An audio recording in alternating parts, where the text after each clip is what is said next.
Happy Sunday, everybody. I hope you had a great week. Unfortunately, a lot of us around the world, specifically in Europe, but everywhere, has been feeling the harsh, cold reality of inferiority versus superiority, which is what's unfolding in front of all of us on a near day-to-day basis, and we're subjected to it. This forced equality, which is a baffling lie. And like you remember track and field and scoring on tests.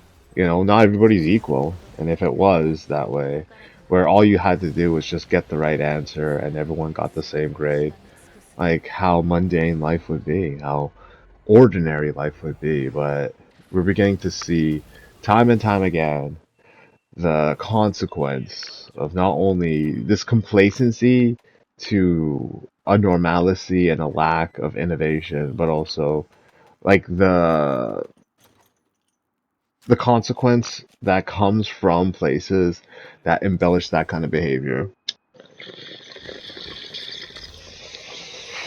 So I'm watching yet again a video by Jake Monroe. Um, I don't share a lot of his views, obviously, because whatever. When I saw it was gonna be a white boy summer. I was just joking, naturally. But some people, they're just angry. I think it's like more of a response to like the lack of people caring about your race and like the internalized problems caused by not only outside cultures but mostly internally. As I commented on this before, like a lot of these problems are caused by majority um, Caucasians who are embellishing the my internalized guilt, the racism, and you see the end result, right? Like in the case of Henry Novak, um, racism basically cost him his life, right? Or the fear of being labeled a racist cost him his life. And apparently the arresting officers were female, so how it goes, like leading with your feelings rather than like going on a hunch and shit. Like the guy is literally like nodding out, like you don't want to make eye contact with him. You hear the word racist, and you see like this guy, possibly his brother and his other family members are there, and they're just like straight up lying out their teeth. And then like by extension, there's this other one which I commented on. Like the jury doesn't want to retry these guys, the two Pakistani brothers who threw a beating on like a bunch of female police officers. Close fist punched them too. Close fist punched women. That's where we're at right now. And again, the craziest thing, and most people will forget this, is the exact same circumstances surrounding like the facts, where these guys were on film, right? And some asswipe was filming this and decided to release the video of just the kid getting kicked in the head. The guy with the fucking, the helmet haircut. They both have fucked up faces. But I think the younger brother has like the really fucked up nose and shit. And that's why, like, I was watching this one YouTuber, I forget his name, and he was talking about how, like, I think it's that looks, I don't know if he's a looks maxing guy, but he's pretty open. Like I kind of like that about him, but at the same time, it's like it's the new trend for like the younger people to get invasive surgeries to like ascend, as they say. Fucking hell, man, ascension. But he was commenting that it's kind of funny how you see people with like problems, right? And the only thing that they can do instead of solving their shit is to fight amongst other people to like gain dominance over them. Somehow that's gonna work. So the example he gave was like two short people, like really really really short people, so midgets. But and in this case that would actually be uh correct, like a correct label, boxing each other. And this one midget dude was basically insulting his opponent, right? Saying that, oh, he's so short, he's like, this, he's like that. And it's like, yeah, but you're only like a few inches taller than him. And then I realized that, like, if you take that and extend it to like entire races of people, entire countries of people, mostly mono-ethnic countries that, like, people just don't want to fucking go around them anymore.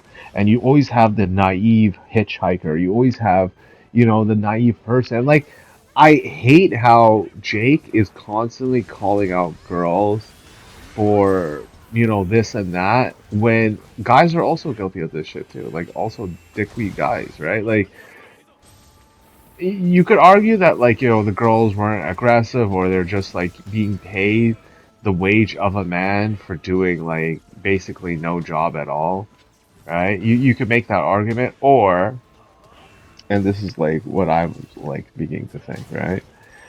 It's that those types of jobs attract those kinds of people that, like, aren't necessarily in it for the community. They just say that they are. And like, we're all finding out that, like, okay, you can't necessarily trust the police. You absolutely can't trust the government or the media. It was just like, straight up lie to you, like, constantly and shit. So what can you do in this situation? Because apparently these Pakistani, both of them, they're both the brothers, are gonna walk. And I'm like wondering to myself, is it that severe that, like, you basically drew blood from two women and shit? One of them is like the blood's literally gushing out of her nose, like it's on camera, dude. And she's like just wailing, crying and shit. There's even, like, footage of her specific body camera where she got hit, and then you can literally hear her being hysterically crying and stuff. It's like horror nightmare fuel and shit. And I used the example of that guy. There's this guy, right, who, I don't know, and like, I don't want to be like anti-religious or anti-Christian or anything, but there's a certain thing with like certain missionaries that they think that, like, they gotta spread the word of Jesus. They have to spread the gospel, right? So there's this one, like, remote ass island that, like, people, they don't visit or whatever, and those people have been there since ancient times and shit, and they, like, they're super tribalistic and this and that, and they attack outsiders on site because the outsiders give them disease and make them all sick and die off, right? Because they just don't have the immunity to it. But this guy thought to himself, is like, no, I'm just gonna go out here. I'm gonna spread the gospel of Jesus Christ, and it's gonna be all good. And then the guy is just like, he's good natured, he's smiling and this and that, but then it just died, just got fucking killed. And it's like, what was the point of that? Basically, the hubris of your ego to, like, try to do something that everyone would have advised against doing. And there would have been no point to doing it. Let's be honest. Like, he got to educate the entire island of people. God knows if they have any genetic defects or whatever, or any kind of diseases that they have laying dormant inside their specific genetic code that's, only going to be active outside of their species and shit. And then, like, you take that into extension and, like, extend it to, like, all these types of people, like the Sikhs, the Pakistanis, the Arabs, just the crazy ass Muslims, even the Muslims who are born inside of countries and shit. And would you think that would have no allegiance? Nah, dude, they have tons of allegiance. And then, like, by extension, you have all these other, like, you know, other ethnicities, but they have, like, skeletons in the closet, and they're all in cahoots. They all support each other because it's kind of like I said before, where you lower the bar and it just reshuffles the deck. Because now, with like the whole idea, like, let's take Henry Novak as a perfect example, right? You can chalk it up to it, police incompetence and, like, female police officers, and, like, yeah, that's an easy um explanation. Like that's the explanation that everybody wants, right? But I think there's, like, a bigger and a deeper explanation that people don't want to actually talk about, and that is the horrifying, like, realization of it all. And he's You being know? arrested because he Oh, oops. Sorry about that, technical difficulties. As you can see, I'm actually in the middle of watching the video. I'm just like watching it, rewatching it, trying to like piece it all together. So by reshuffling the deck, right? You give guys like these two fucking loser ass brothers. We all know that like their chances of with a girl, legitly with a girl, is just like basically fuck all, next to nothing and shit. Like they just look like utter and complete losers. Like you know that like the older brother has that look of like, you know, those like Islamic street preachers that are just like so fat, they got like bitch tits and like their belly's poking out. You're just like, guys, stop. You got like a dad bod and like you're fucking, you know, you're 20s and shit. Just give it a rest. But they might walk, and people are pissed naturally. So, and I commented about this like, you know, a while ago. I'm not trying to brag about, oh, I knew all these facts and shit. It's like, no, it's just my raw hatred and interest in the topic just makes me, you know, pay more attention than most others would or should to this topic. So in After the Moon, you know, the craze that sets into people, like the animalistic nature of just, you know, no more apologizing for this kind of rhetoric, this kind of behavior, but how do we solve it? And the answer is really simple, really, really simple. In the past, you were forced to accept other people, their cultures, their traditions. Now, the onus of proof is on the individual whether or not that is a viable course of action. So, to simplify what I just said, it's like before people would like have to, you know, assume that everybody is friendly, they have something important and viable to share with you, their culture is peaceful and like, you know, generous and all that stuff. And now it's more like, okay, now prove it.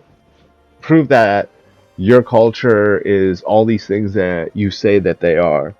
And when I'm specifically speaking about that, we all know the kinds of groups of people I'm referring to, right?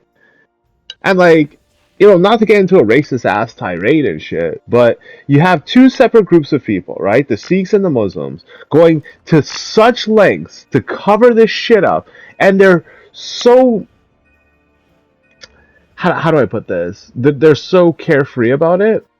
And it takes me back to that one trucking incident with the guy who basically like ended the lives of three people.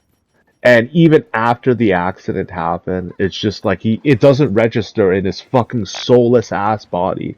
And he cares more about staying in the country, and these random Sikhs care about this fucking retard staying in this country because they realize that there is no point to them being here. The only reason that they're here is to make other Sikhs money, the ones that exploit them, and to vote a certain way. Nothing more, nothing less. So the permanence of people, oh, they gotta carry their special knives around. And I saw like this other YouTube video about like, you know, a bunch of Arabs trying to like, you know, fucking do the same argument and shit. And they're getting like, you know, the fucking knee in the back of the neck type treatment. Just, yo, sit the fuck on the ground, Abdul.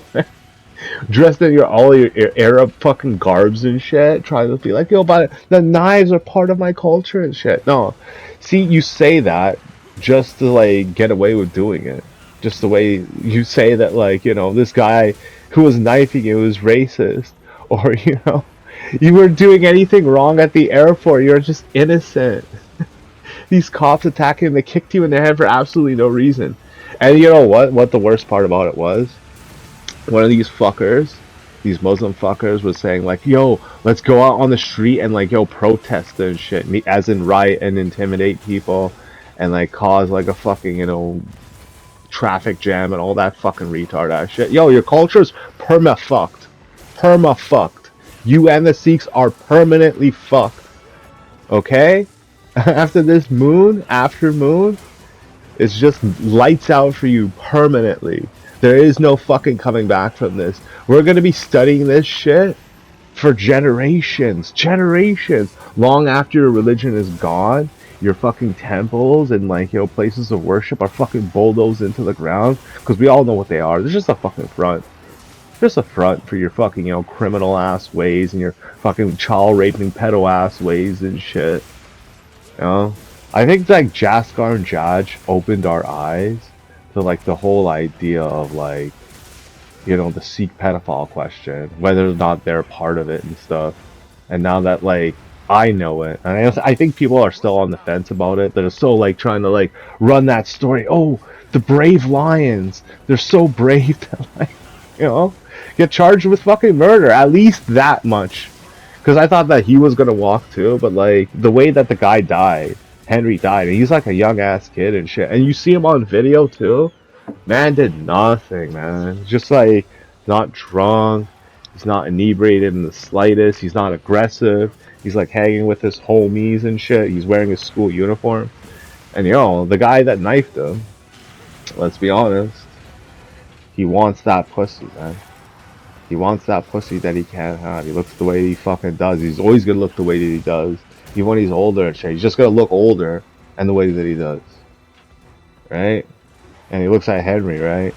And Henry's just like, you know, young ass guy, beginning of his fucking life and shit. Just like, you know, propped up, young, well to do. Just, you know. My theory as to why it happened is that Henry whipped out the bone because he was being threatened and shit. And then he asked him, like, yo, you're a bad man, huh? You're a bad man. Just to, like, you know, get, like, you know, incriminating evidence against him. And then, like, it backfired on him because it's like, you know, you're not allowed to carry the knife. You're not allowed to do anything. What can you do? Especially when you're a white man trying to, like, you know, get your story across the cops and shit. Well, you're gonna fucking die and you're choking on your own blood because people are too scared about, you know, your racism and shit. And the man who does it wants to reshuffle the deck, not just for him, but for his fucking homies and shit too. They all living that lonely ass life. Like, yo, I gotta stop bringing him up, but Akash, he's blocking up all of his friends. He's blocking Andrew Schultz.